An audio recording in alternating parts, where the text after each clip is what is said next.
All right, folks. I want to thank everybody for coming and taking time out of their schedules today to be with us to really celebrate and talk deeply about the state of childcare. My name is Emily Amundsen, and I'm the secretary at the Department of Children and Families here in Wisconsin. And I'm really excited to be in Waupaca today. I got to tell you, Wisconsin was on display on my way up. It was green and lovely, and I just had a lovely drive this morning with the sun shining. So excited to be here, and really excited to be here today to talk about some of our Project Growth grant recipients, and to hear from them specifically about some of the challenges that are facing Wisconsin's child care system, and how this program, in conjunction with other initiatives, are going to go a long way in helping to solve through those challenges and strengthen the state's economy. So I don't think I need to tell you, I've talked to a lot of you already this morning, that Wisconsin, like many other states in our country, is facing a child care crisis. And this crisis has been brewing for decades. It was long before the pandemic. Parents are lacking affordable early care options. Early care and education providers are struggling to attract and retain employees. And these challenges, if not addressed, will significantly impact our economy. Because we all know, and I'm one of them, that when parents can't find care that meets their needs, they can't enter or remain in the workforce. It's really hard to make that choice, and we all know that's especially true of women. The value of childcare just cannot be overstated. It's truly the work that allows other work to happen, and it's critical to helping our economy and our communities thrive. Governor Evers' administration understands that value, and truly, since taking office, Governor Evers has continually said what's best for our kids is what's best for our state. And that's why he has made this unprecedented investment in early care and education. In fact, to date, Wisconsin has invested over $824 million of federal relief funds to stabilize and grow the early care and education system. And I have to tell you, that historic investment has really helped us get close to our pre-pandemic levels, and that is simply not the case for a lot of other states across the country. So we're extremely grateful that Governor Evers understands the connection that childcare has to the workforce and to our economy. However, we still know there's a lot of work to be done to build an early care and education system that meets the needs of all Wisconsin families. We've talked already this morning about the needs of folks who work different shifts, different hours, need more flexibility in their childcare situation. And I mentioned at the top of my comments that we were sort of teetering on the edge of a precipice of a real crisis even before the pandemic. So there's a lot that needs to be done here.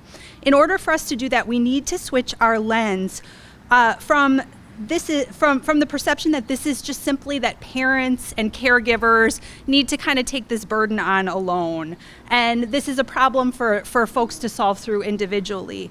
Instead, I'm really excited to be out in communities who understand that this can be a community-wide conversation. It's truly an all-hands-on-deck opportunity.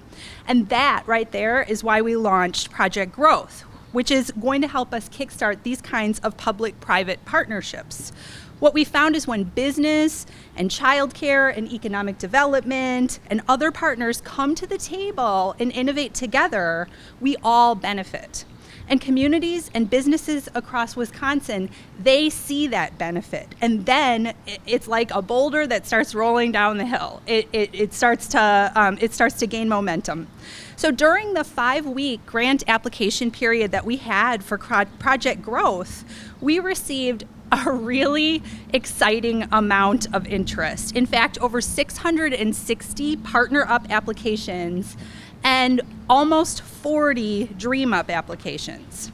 This response highlights just how important high-quality, affordable childcare is to Wisconsin families, as well as to our state's economy. While funding was limited, we were still able to award grants to 28 cross-sector teams and over 100 businesses across the state.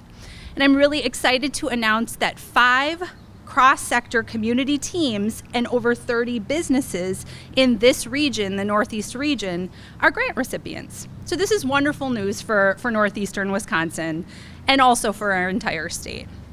Over the coming months, These organizations will play a critical role in helping Wisconsin find innovative solutions and sustainable solutions that can then be replicated and modeled in communities and other businesses across the state. So we appreciate the partners today who are going to talk to us a little bit more about how that's going to happen.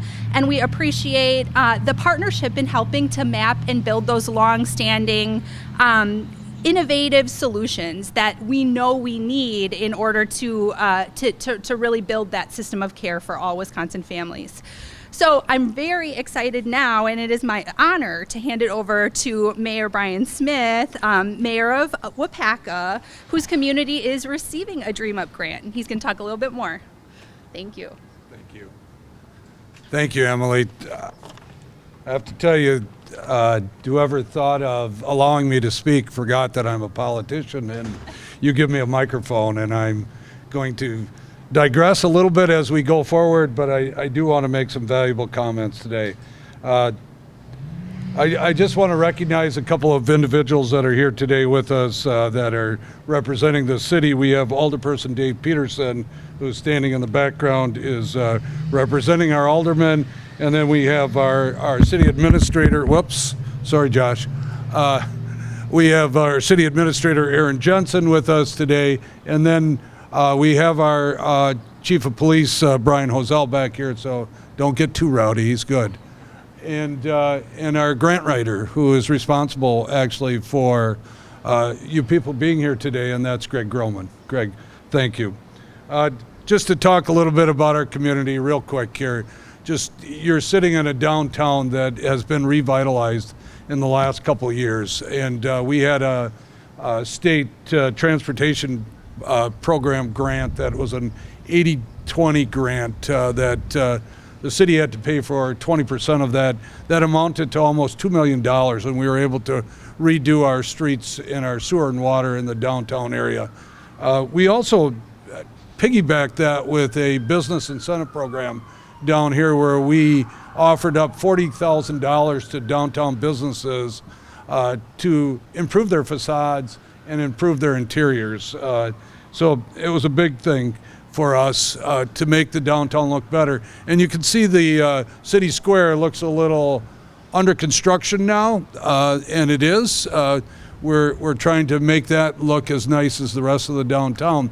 And we were just found out that we received a T-Mobile grant for $50,000 to enhance the city square even more so. So we're very proud of what we've done.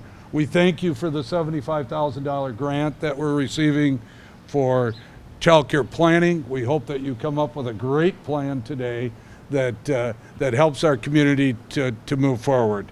And I mentioned Greg before, and I just want to tell you that he put together a couple of quotes for me, and I just want to read those to you just so that you understand Waupaca's needs, and they're probably very similar to throughout the state, but Waupaca is not unique in that. But the lack of quality, affordable child care is a problem that is impacting everyone. In Waupaca, there are more children in need of care than there are slots available. So obviously, we know that there's a need.